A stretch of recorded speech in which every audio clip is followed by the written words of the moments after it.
Hi, welcome to Samford Sports Weekly. I'm Kayla Schaefer, your host for today's inside look at what's happening here in Bulldog Country. Well, both basketball teams ended their season in Asheville, South Carolina this past weekend at the conference tournament. The men's basketball team cruised to a 70-56 win over number 9 seed Appalachian State on Friday. This was the team's third meeting in 23 days. The contest kicked off the '94 Southern Conference Tournament being held at the U.S. Cellular Center. With the victory, the Dogs snapped a 4-year losing streak in SoCon tournament play and advanced to Saturday's quarterfinal round of action where the Bulldogs faced the number 1 seed Davidson. In the 77-54 loss versus Davidson, Samford was paced offensively by Jordan Capps, who had a career-high 14 points on 7 of 10 shooting from the field. The thing that they have to do from this point to next year is continue to work on their game and get better. And that's what we're going to preach and teach and all those things. But these guys we got to get in the gym. We have to get better.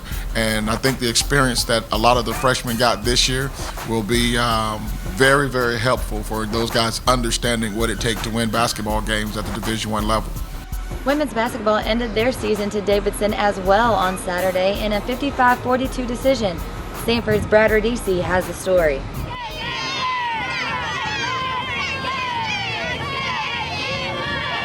It's one and done for Samford's women's basketball team. Davidson completes the hat trick this season, beating the Bulldogs 55-42 here in the SoCon tournament.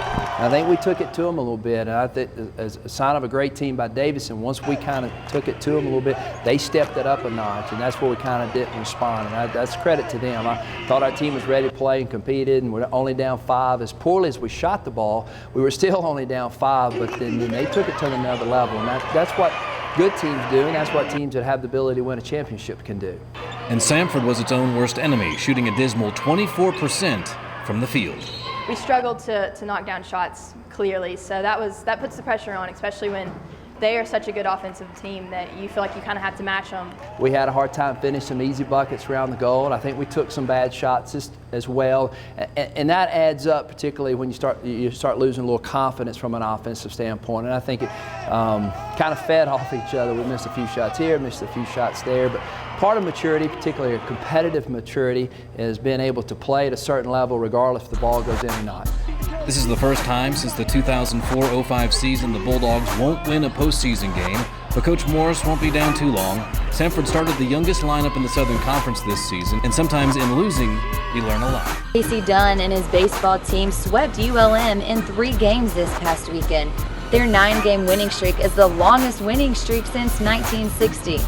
In Game 1 Friday night, Alex Ledford pitched 8 full innings and only allowed 3 runs on 7 hits while striking out 9 batters to earn the win 9-3. Andres Gracia pitched the final inning, recording 2 strikeouts to seal the deal. For the Dogs at the plate, Houston native Brandon Powell went 3 for 5 with a double and 2 RBIs. Trip Martin, a redshirt junior from Pelham, Alabama, went 2 for 4 with a home run and 2 RBIs, and Damon Waller went 2 for 3 with a double and 2 RBIs. In Game 2 on Saturday, the Dogs beat ULM 9-6 as Samford was led in the win by Heath Quinn, going 2 for 5 with a double, while first baseman Caleb Bryson also went 2 for 5 at the plate. TJ Dixon was 2 for 3, and Trip Martin blasted a 3-run home run in the win, going 1 for 3 at the plate. The Dogs' pitching was tested on Sunday as Samford threw 5 different pitchers to get the walk-off win in extra innings. First baseman Caleb Bryson doubled to right field to drive in Frankie Navarrete in the bottom of the 10th inning to give Samford baseball team a 6-5 win to get the weekend series sweep. Baseball will be on the road for their next 4 games. They will play Alabama Tuesday night at 6:05 p.m. and then head to Louisville for the weekend for a 3-game series against the number 11 Cardinals. For more information on upcoming schedules, just go to our online home at samfordsports.com or listen live on Samford's 91.1 WVSU. This past weekend, the Samford softball team played Gardner Webb in Boiling Springs, North Carolina. They extended their record to 19-5 on the season. Molly Hansen highlighted Game 1 as she threw 6 scoreless innings without allowing a hit or a walk and handed out 7 strikeouts to get the win 4-0. Samford tallied 4 runs on 5 hits, with Caroline Wilder going 2 for 3 at the plate with 2 runs scored. Megan Dowdy, Abby Adams, and Caroline C. each recorded a hit for the Bulldogs. In Game 2, the Dogs out-hit the running Bulldogs 13-9, but Gardner-Webb played a 12 runs to SU's 11 to take the split on Saturday. 10 of the Samford players recorded at least one hit in the game. Hansen tallied 9 strikeouts through 5 and 2/3 innings pitched and only allowed 1 walk in Game 3 on Sunday. In the 5-4 victory against the running Bulldogs, Fairhope native Megan Dowdy, junior Kaylin Bice, and local native Hannah Taylor all had a multiple-hit game. Samford will play their last regular game of the season on Tuesday, March 11th against Alabama State. Game time is set for 6 p.m. For the weekend, the Dogs will start conference at Furman in Greenville, South Carolina. Samford will play a doubleheader on Saturday starting at 1 p.m. Eastern and 1 game on Sunday at 1 p.m. Eastern as well.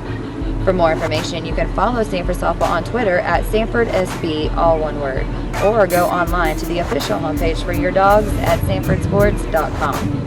The Samford women's tennis team extended their winning streak to 7 consecutive matches as they beat Georgia Southern on Sunday. Samford's #1 doubles team of Neba and Kristen Lewis breezed to the doubles point with consecutive victories of 8-1, 8-4, and 8-4. On court number 3, the Bulldogs' reigning SoCon Player of the Week, Yasmin Ibada, recorded a 6-1 and 6-0 victory and remains undefeated in singles play this season. Ibada, Samford's talented native of Cairo, Egypt, owns a perfect 9-0 record in dual match competition this year. Samford is off to one of its best starts in school history this year and has been dominating the competition in both singles and doubles play. Overall, the Bulldogs have accumulated a 46-11 record in singles as well as a 23-5 mark in doubles. The women's tennis team will be next in action Friday at 1 p.m. as the Bulldogs step out of SoCon play to square off against the Charlotte 49ers in a non-conference contest to be held at the Samford Tennis Center. For information on scheduling, tickets, news, and more, just go to your official online home for your Bulldogs at SamfordSports.com. Until next time, I'm Kayla Schaefer for Samford Sports Weekly saying Go Dogs!